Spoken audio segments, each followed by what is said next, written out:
up, you guys? How we doing? How we feeling? Yeah, we're okay. It's a rough time to have anxiety. I feel like the world is chaos, and we've gotten so used to the world being a scary, scary place. Like, I don't even take my friends telling me they have anxiety to mean anything anymore. Because, like, several years ago, if you were like, how are you doing? And you were like, not so good, we'd be like, oh, I'm so sorry to hear that. But now we're so used to it. You go up to someone, oh, how are you doing? Not so good. Oh, what should we have for lunch? I think our healthcare system is fucked. Sorry to bring the room down, but our healthcare system is fucked. Have you been to an urgent care lately? There's no urgent care. There's no customer service. Urgent care is like a restaurant where the waiter can come to you 4 hours after you arrived, and you still have to be like, thank you so much for seeing me. I was out one recently, and I was like, oh, this is a real exercise in gratitude. As long as my foot's not falling off, I guess I'm good. And you can't even complain, because then you feel shitty. They're all overworked and stressed. You're like, excuse me, I'm paying for this. They're like, I'm so sorry. One of the other customers just bled out on the table, so you're going to have to wait. I finally got to go to therapy again because my health care finally kicked in. Yeah, I know, which is my dad paying for it. Yeah, I used to try to go to therapy when I was paying for it, and I found it completely useless. But as soon as he offered, I was like, boy, sign me up every week, double time. I think this is really helping me. I can tell how much self-care I invest based on how much I'm willing to pay for something that I don't know if it works. Like, when I'm believing in myself, I'm like, I'll pick up some vitamins. When I'm not believing in myself, I'm like, calcium is for winners! It's witchcraft. Vitamins are crystals at this point. I don't have any proof that they work, and my dad says the same thing about me. I can't justify extravagant purchases for myself. I don't love myself enough. Unless someone else is paying for it, then I see the real value. Like, I resisted getting an iPhone for the longest time, till my dad was like, well, I'll get you one for Christmas. And now I'm like, I don't see how I ever lived without this. Obviously, I'm a Democrat. I love enjoying services that someone else has paid for. I come from a kind of farmy place in Washington, and my parents are both Republican. They're in denial. They're in denial about me being depressed the same way they're in denial about me being a Democrat. They're like, no, she's not. She's just saying that to fit in California. I'm a disappointment to them.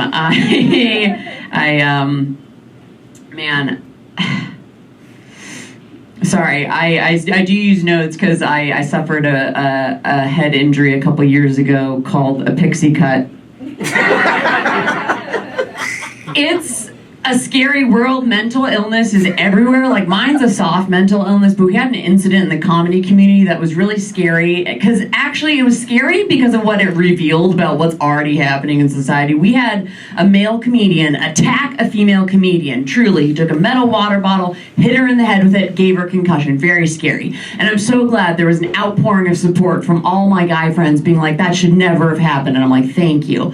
But then the more they went on to reveal why it should never have happened, I was like, I'm not sure if we're back in the 50s. We don't sound equal. They're like, oh my God, a tall, physically powerful man should never have laid hands on a poor, weak, defenseless woman.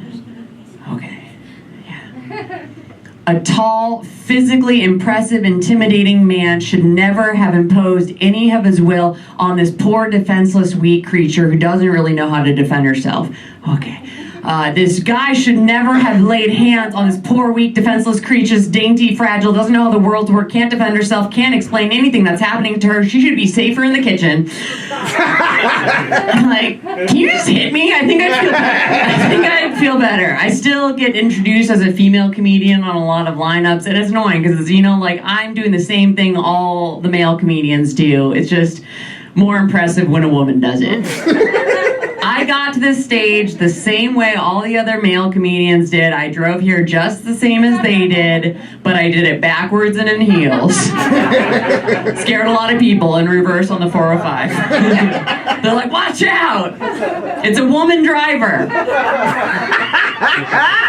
I do have a lot of sympathy for mental illness, but I feel like we have to be obviously responsible for our actions still. There's no excusing what he did. And I know that because like I have to take responsibility for things I've done in my life. Like I noticed recently, I used to party a lot in my 20s, and I realized on a run this week that my right knee is still fucked up from a time I got blackout drunk and fell down a flight of stairs.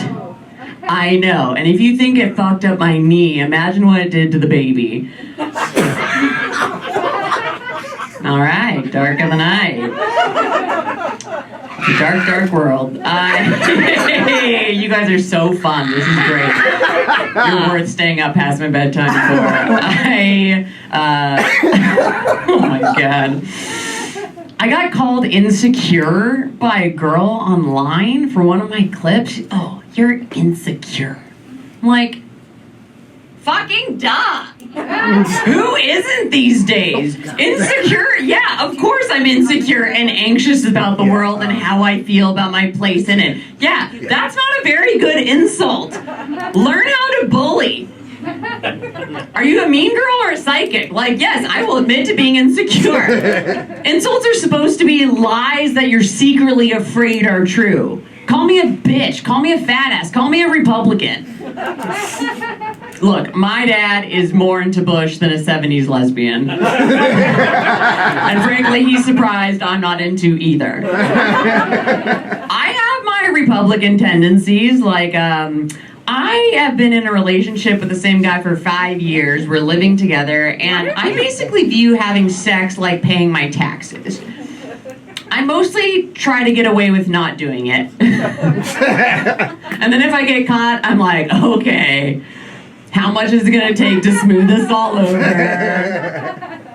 It's turned me into a real sex Republican. I'm just like, you don't make me contribute more just because you're not getting enough benefits. Keep rates low. Get your hands out of my pockets. He's a real liberal bum. Actually, liberal bum was what he was hoping to get out of the relationship. Too bad for him. I felt a lot more insecure about my body, not looks-wise so much, but because like I'm afraid of my own mortality now I've hit my 30s. Last week, stepped on a stingray in the ocean. I stepped on a stingray in the ocean, and it stung me. And then the next part that hurt the most was he was like, get off me, fat ass. Friends are like, did it sting? And I'm like, yeah, right here. It's where it got Steve Irwin, too. You know what kind of following a person has based on what establishment is the first to announce that they've died. When Steve Irwin passed, Trader Joe's was the first over its intercom to be like, attention customers, a very sad thing has happened. Steve Irwin is no longer with us. Someone at Trader Joe's was like, these are our people. These are his people. They're gonna want to hear about this while they're buying their JoJo's. Oh. I survived. I'm a survivor. It was very scary because in that moment I was like, oh my God. I was doing it to surf. It was an item on my bucket list, and I was like, oh my God, I might never go surfing again. And then my next thought was, oh my God, I should never have been surfing in the first place. I'm a white woman who was never intended to surf. Me complaining that surfing is dangerous is like me complaining that lacrosse is dangerous. The people who invented it never intended for me to live through it. They don't care about me. That's like if I steal your food and I'm like, spicy. You're like, it wasn't for you. It's very troubling. I've had to come to grips with a lot of things as I get older. I've been trying to look younger by buying eye cream. And if any of you guys know, eye cream is kind of like prayer. Pretty sure it's a scam. And we're not going to know till after the end. I prefer prayer. I think prayer is cheaper.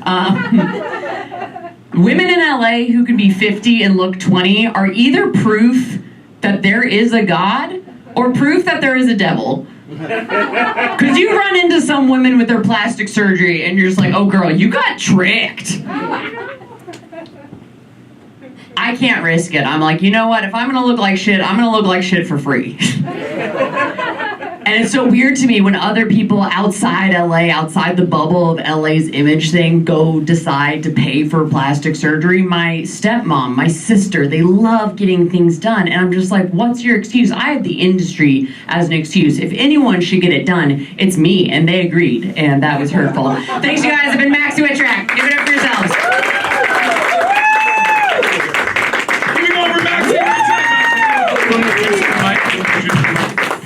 Going for Maxie. Oh, yeah. Okay, so Maxie, oh shit, you're hiding it. You did vote. You did not vote? I did vote. I just didn't wear the sticker. Okay, that's fine.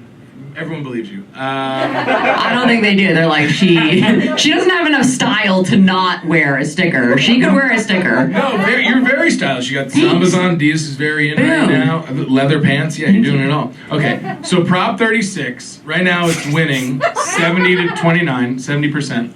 After 42% reporting. A lot of numbers on it. But this is a ballot measure that would increase penalties for repeated theft offenses and certain drug crimes, including some involving fentanyl. I'm a voter. Can you believe this? I'm a voter. I get a vote. Okay, so yeah, that's gonna pass. What do you think is a better requirement to vote? Right now it's just no felonies, 18 years old, and American citizen. Gotta be able to tie a cherry stem in a knot with your tongue. Hose for Kamala! Hose for Kamala! That's pretty good. I think so.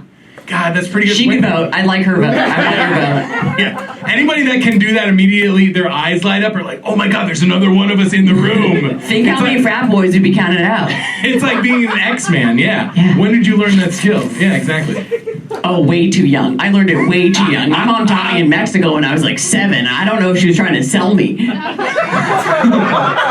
Well, thanks for staying here in America. Keep it going for Maxie Whitrack. Thanks, Maxie. Maxie's fantastic. Holy